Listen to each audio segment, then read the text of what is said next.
IDM discussions that we roll up or talk about.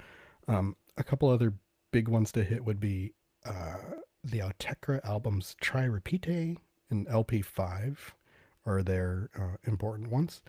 And then also, if you are trying to specifically follow in the footsteps of Selected Ambient Works 85 to 92, I think the place to go would be Boards of Canada's big album, Music Has the Right to Children.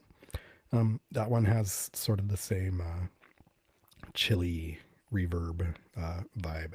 I mean, I think it's pretty obvious where their inspiration comes from, but they very much take it to the next step there.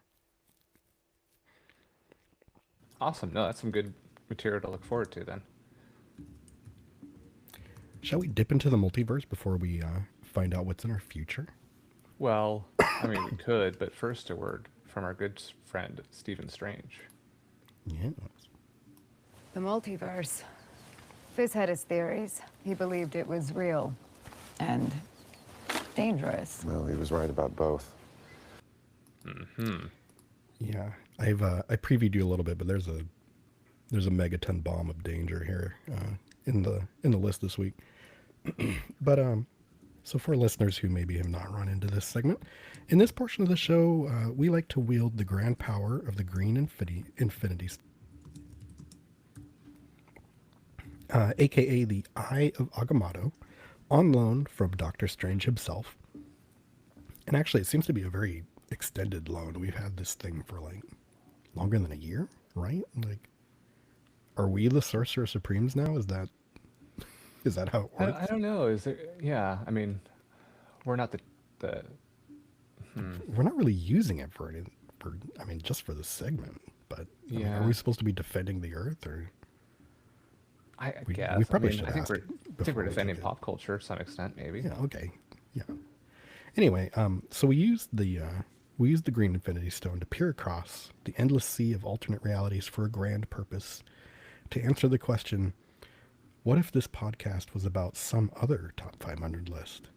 And that is obviously something that definitely requires ultimate power and could not be accomplished simply by googling these. So here we go. So once again, this week's album was number 121 on the NME list. So we're looking at other 121s on some of these other big lists.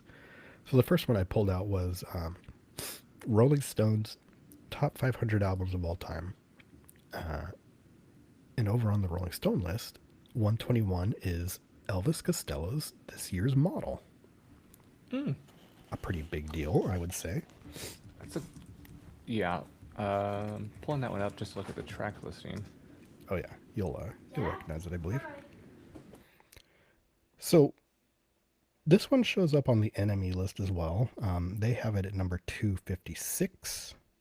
Mr. Richard Quinn left a note on our editable NME list that says, quote, "This is the ultimate example of all killer, no filler. The best album opener ever." The track, No Action. He says he Pump loves it this up. record. That's a good one. Yeah. Yep, and I agree. That might be Mr. Costello's biggest song there, Pump It Up. Yeah. It was released in 1971. It's his second studio album. It's notable for him switching backing bands to his band The Attractions, which gives him a little more of a new wave and kind of power punk oriented sound. And the album's regularly noted as one of his best. One other thing, in 2021, Costello organized a re-recording of the album called Spanish Model, where he invited a few Latin artists to sing the songs in Spanish over the original backing tracks. That's pretty cool. Yeah, I gave that a little listen. It was fun. I liked it. If this podcast was perhaps about movies, we might be looking at Letterboxd's top 500 watched movies of all time. And number 121 over there was Avatar: Way of Water, which I'm pretty sure we've both seen. Perhaps We've both both seen in seen. theaters. Recently rewatched it. Oh yeah, I haven't rewatched it. I saw it in theaters. Good movie. I like it. I've only seen it at home. It is good. I don't know. There's something about it. It doesn't land as like amazing to me. It's just really cool. I I mean, mean, like the visuals. it's a bit of a redo. It has some interesting stuff. It has Pyakun. I can't deny the power of space whales That part's who pretty fight cool. people. Yeah. That's pretty cool. And then so that one the tagline is "Return to Pandora," and it's set a decade after events of the first film. And we learn the story of the Sully family and the trouble that follows them, and the lengths they go to keep each other safe, the battles they fight to stay alive, and tragedies they endure. It's directed by the Big JC, and by Big JC, I'm not John referring Carpenter. to not John Carpenter, not Jesus Christ, and not James Cameron. Oh shit, I fucked that Oh wait, up. it is James Cameron. It is James Cameron. I was supposed to say, and not Jarvis Cocker. Fuck. Jarvis Cocker made Avatar. That's amazing. Yeah. So two notes I have on this one. Number one, is Sky People a racial slur in the Avatar universe? Do you think? It kind of seems like it is. They don't. They don't like put enough stank on it to make it obvious, but I feel like it is. You know, when you say it like that, knowing that like sand type with words after it is a racial Yeah, slur it's at in the same times. genre. Yeah, it's kind Yeah, of yeah. It's one of those. Okay. it's maybe it's context and tone, I would say, based. You know.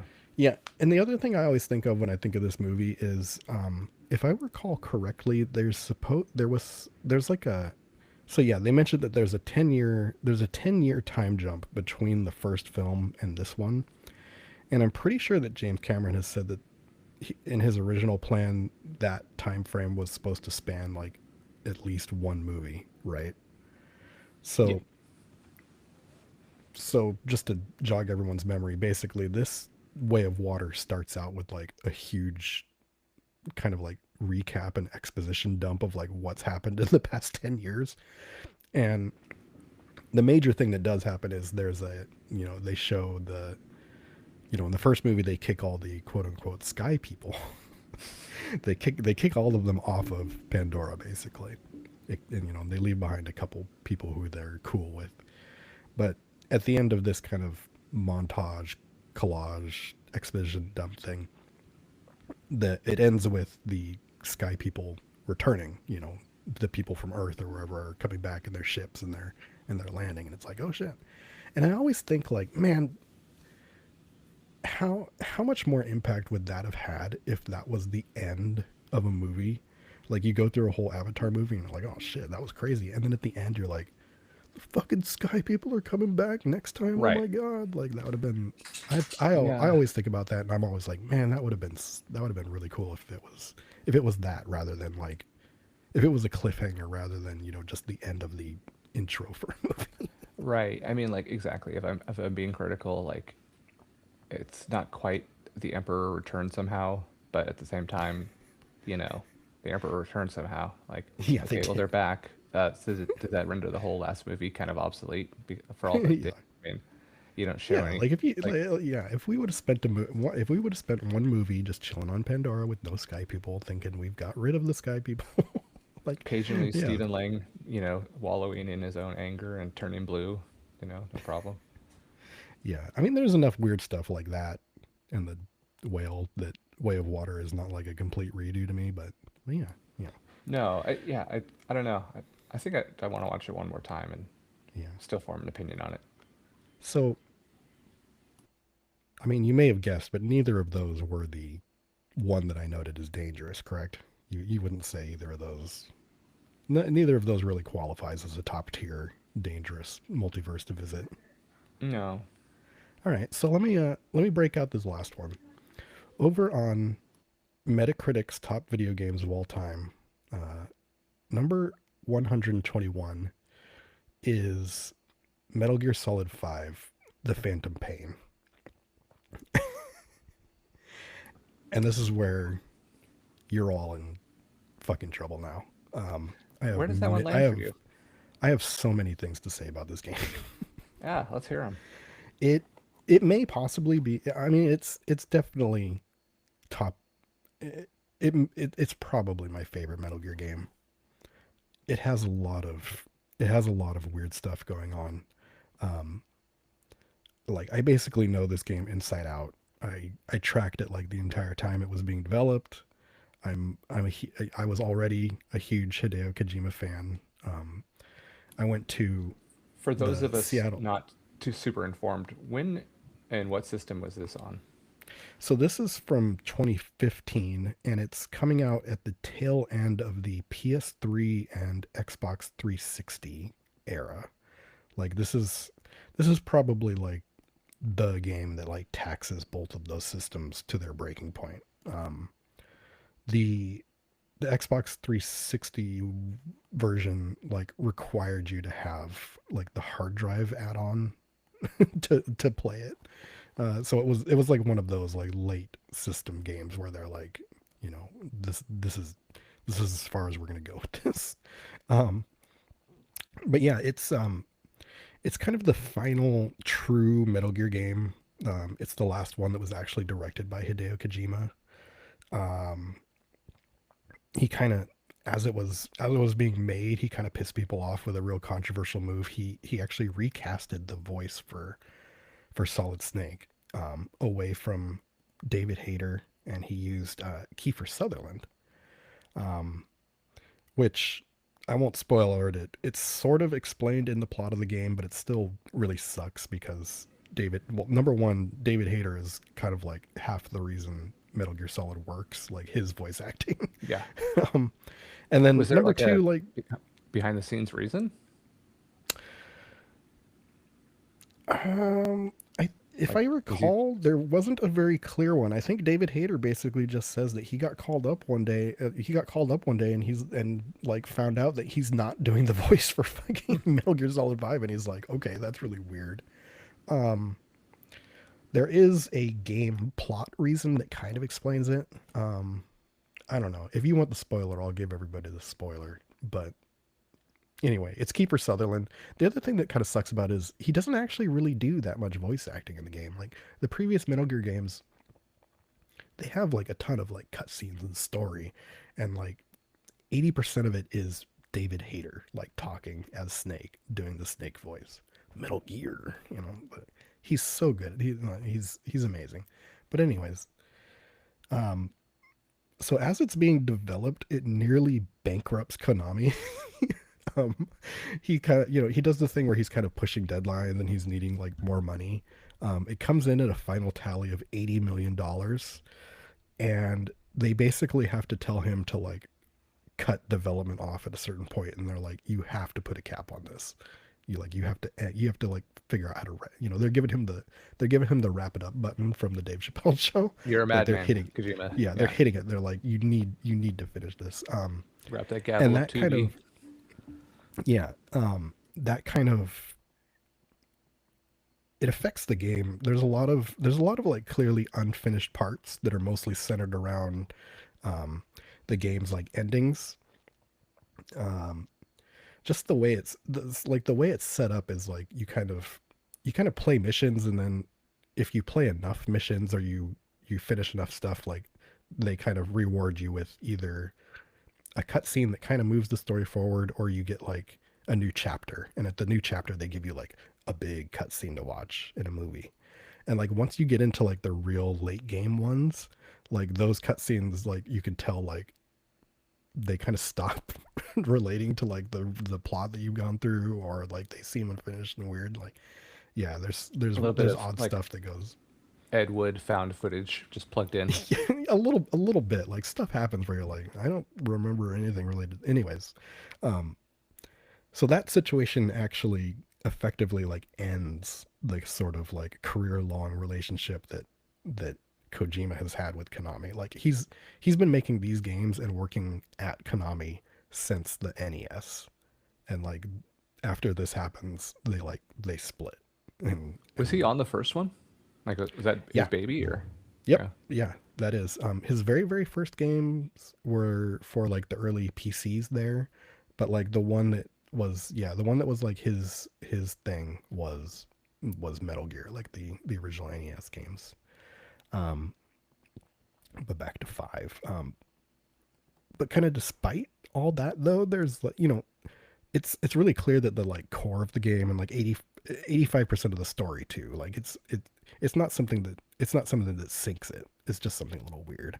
Like the core of the game, most of it is done, and it's really really successful. Like it's one of my favorite games of all time.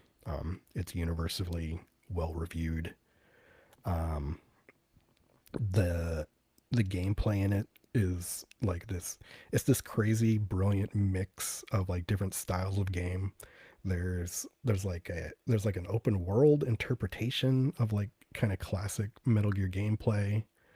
um there's like there's like a Pokemon game basically where Snake is running around on the open world battlefields. He can kidnap soldiers from these bases and like recruit them to go work on like the plot kind of revolves around him establishing his own like home base on an oil tanker. And you basically like run through the game, and you can, if you knock, if you knock someone out without killing them, you can like attach them to a balloon that like takes them off the battlefield and takes them back to your home base. And like they sit in your jail for a couple of weeks and then they decide to work with you. That's it. All right. Yeah, so he's like running around doing like almost like a Pokemon like collect them all game with these soldiers. There's like an Animal Crossing Sim City style game where you're like, you're actually building that tanker. You recruit people and they help you build stuff and like That's create awesome. different.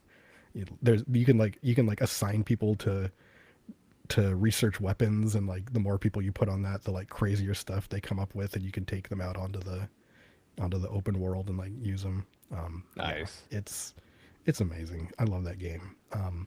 It also has like two online games. There's one that was Hmm. just like a straight up like Metal Gear style PvP shooter, which was really fun. But the really interesting one was there's an asynchronous online like stealth infiltration game where you can choose to invade another player's oil tanker base that they've built. And if you can kind of like stealthily walk in it and like avoid cameras and avoid their soldiers, you can like steal the resources that you use to like build your base, or you can steal like their soldiers. Nice. But if you get if you get seen or you get caught and like killed as you're doing that, you get kicked out, and then that person has the option to invade your base and steal your stuff. I like it. Yeah. And then if you'll allow me one more, there's a quirk to that game which may be like the most Kojima thing of all time. So What celebrity has a cameo in it?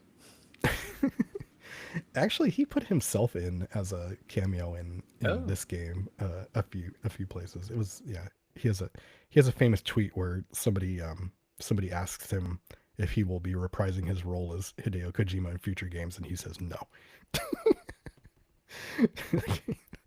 um so the last thing I'll say for this game, and it has to do with that kind of base invasion thing. um so Kojima, the kind of, there's always a running theme in the Metal Gear games about, he's had a like long time fascination with nuclear weaponry and kind of deterrence theories, like Doctor Strangelove type stuff, and like the politics surrounding them. And he said that he wanted to test like some of the social theories behind disarmament and deterrence with a system in that base invasion game where um, a player can decide to spend a huge amount of the resources that they're collecting up in the game in order to create a nuclear bomb that they hold on their oil base. And basically, I mean, I think what it does in the gameplay, I forget exactly everything it does, but basically it makes it so nobody is allowed to invade your base unless they also have a nuclear bomb. And fascinating. he kind of wanted to show like through the gameplay and like through the social activity of doing this, that the idea of nuclear buildup and deterrence by having nuclear bombs like doesn't make sense. Like the amount of resources that you have to put into it kind of, it basically like kind of ruins the game. um Yeah, I mean, yeah, it's interesting. so it's, yeah, so he was like trying to do like a social experiment with it. But the final interesting thing there is that the game also includes a hidden cutscene that could only be triggered once all of the online players had abandoned their nuclear weapons. So this was like another thing that he was trying to build to. And actually, I'm pretty sure they did eventually accomplish it, kind of between not having as many players. Eventually, time goes on. There's not that many people playing this game anymore, and then also people people who could invade your base when you had a nuclear weapon could disarm yours and basically like take it away. So between not having as many players and people being able to do that, they did eventually trigger this like cutscene that they kind of talked about Kojima's hope that like, hey, you guys did it. Maybe one day the world can do this. So Funny. it's an interesting kind of hopeful message. Well, two-part question follow-up. Did you ever build the bomb? I did not. I don't think I ever played, like, I mean, like, obviously you can tell from this segment, like, I was a big Metal Gear head and I played the shit out of this game, but I don't think I played it enough to get the resources to do that. Got it. Either that or I was just more interested in playing the rest of the game and I didn't want to sink like all of your like base money into into doing Totally. that. I did have a short while where I was really into like invading other people's bases, and I can actually send you. I'll send you a YouTube video of like a few times where I was like playing that mode or doing it. But yeah, I was more into the rest of the game rather than like that online portion. So I never Gotcha. really. Yeah, I didn't build one. And your So, second I mean, part? yeah. Does like the bomb itself have any in-game effect?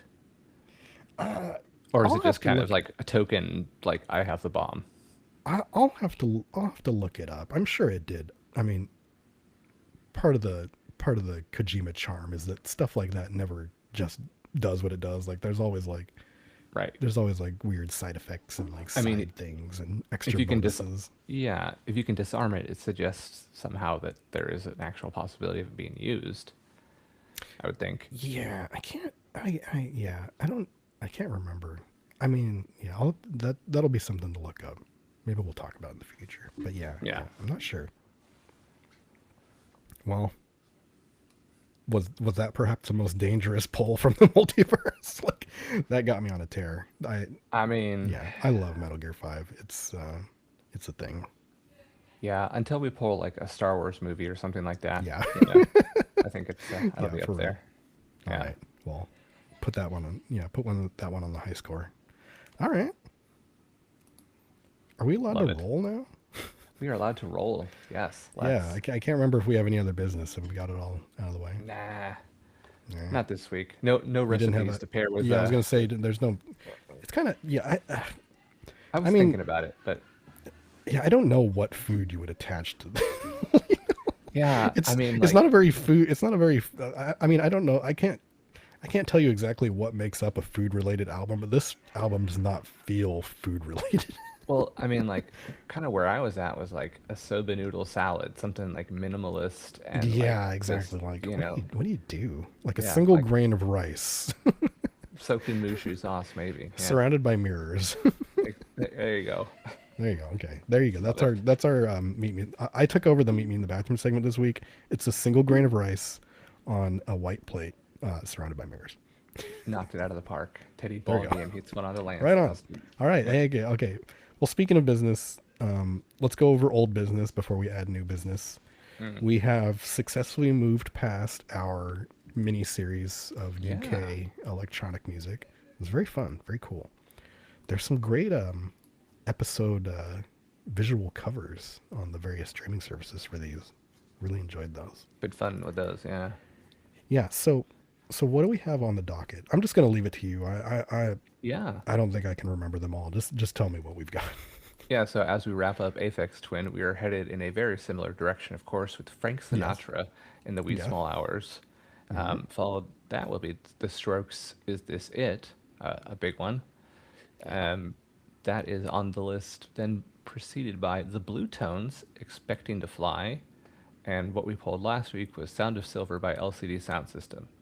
Now, that's Bingo. not to say, of course, we might not have some things intermingled in between. We'll probably drop another recorded on a podcast with better equipment krautrock episode We're working on one right now about the whole commune movement, like the hippie commune music and everything that was big at the time. So that'll probably be out in a couple of weeks. But yeah, until then, we got some good albums. We got something new, something old, something all time, and something that's gonna let you have a bit of soapbox to talk about LCD Sound System. Oh yeah, yeah. I don't know. I might have got it out of my system last week. Out of my LCD sound system. There you go. Yeah. Okay, that was awful. Let's all right. Let's move Oh, on. hold on, one Um, more time. Out of his uh, LCD Sound System. There there we go. you go. All right. Um, all right. I've got the random number generator rolling. Once again, confirming I'm looking at 1 through 500, not 1 through 100 like I did that one time. The numbers are rolling. Did you want to talk anything? Play some music? Just tell me to stop. I'll leave it. I'll leave it up to you when to hit stop again. Yeah, let's play some music real quick. All right. Roll the music. Oh, Undertaker fighting back. He's fighting back. They're right above us, folks. And I don't like it a damn bit. Oh, my God. I'm gonna hit stop when he hits the table. I think that's perfect.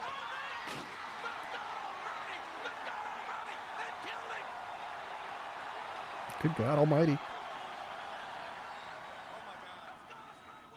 As God is my witness, we have landed on number 63.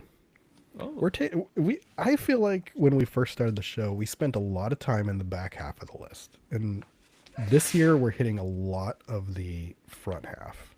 I feel like 63 is probably going to be something. I mean, it's obviously a important age. obviously beekeeping age. Yeah. But yeah, I feel like 63 is likely going to be something big. So once again, give me a little oh, I'll give you the pronoun free. Songs are like tattoos, sings blank on the title track of her fourth album. If that's at all true, blank is the equivalent of flesh inked with the names of ex-lovers minus the stomach churning regret. Extremely personal but invitingly intimate, it's a record that opens a window on blanks, loves and losses with a poetic elegance. okay, hold on. I'm gonna put a marker clip here because somebody's invading the podcast, so we'll have to edit him out and do that again. But one second, No let me problem. see. Let me see what he needs. Yes, son. Can I check your eyes? You're gonna check my eyes without my glasses on? Okay. One second. Let's see what's gonna happen here. Eyelashes on my eyelashes. Okay, son. I got about 10 minutes and then I'm gonna be done. Okay. Okay. And then I'll come out and play. Okay. Maybe even, yeah, maybe even 5, yeah. Yeah, it's less than that. All right. Let's run that description back real quick here. Okay. Put another market clip there. Kick him out of the podcast. He's not allowed to be part of the podcast. I know, right? So, yes, number 63 is what you said, right? Yep. Yeah. Give me that description. Let's see if I Yeah. can guess it. Songs are like tattoos, sings blank on the title track of her fourth album.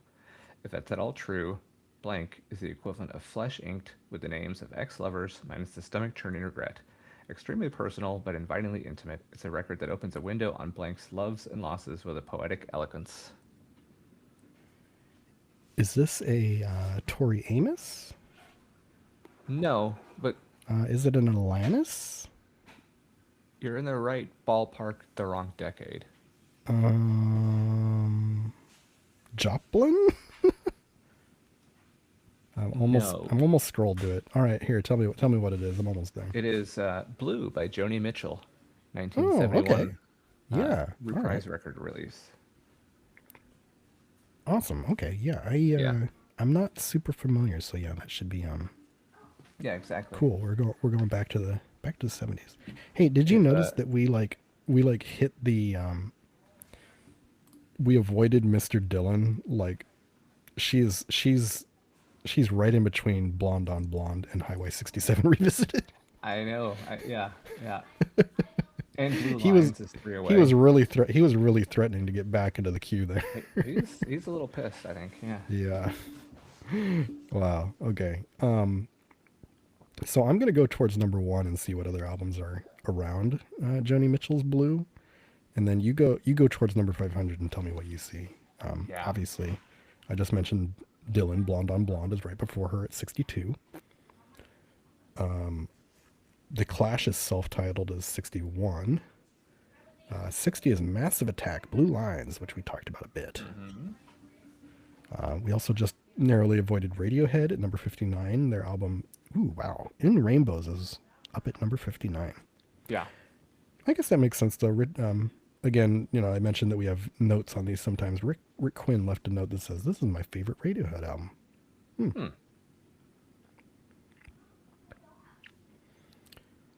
Look at that run right after it, though, too. I mean, everything. Yeah, obviously everything before it is pretty high profile. But yeah, Yeah, counting back from Joni Mitchell's Blue at 63, you mentioned Highway 61 Revisited by Dylan. 65 is REM's Automatic for the People. I would love that. 66, The Bends by Radiohead. Yeah, I would 67, fucking love that. What's the Story? Holy Morning smokes. Glory. Woo! Van Morrison, Astral Weeks, and Murmur by REM rounds out at number 69. And how appropriate that Oasis is 6'7". Yeah, 6'7". Here we go. 6'7". All right, yeah. Gonna make Sorry to all the come dads back out here there. again. All right, cool. Joni Mitchell in the queue. All right. I'll pop that one on, see what's up. Exactly. And then next week time, we'll be doing a little Frank Blue Eyes. Sinatra. Yeah, But interesting. That'll be fun. yeah, let's see what kind of cover we come up with for that. Jesus. All right, give me something. Give me something good to go out on here and say bye. What you got? What do I have?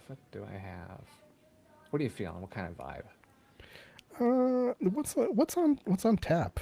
I mean, if I was gonna make did we ever collect up the Dave Mustaine cover of the outro song for the cover?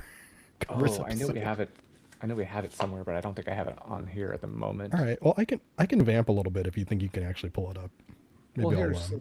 let's see. There's always this. Good evening, ladies and gentlemen. My name is Bob Geldof.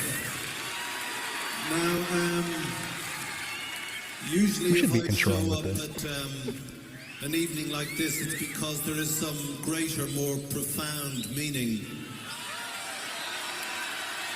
Unfortunately, tonight is totally devoid of any meaning whatsoever. There is something you should understand. In the episode we will stand. For the record, I made sushi with Boys to Men, not smoked weed with them, just to clarify.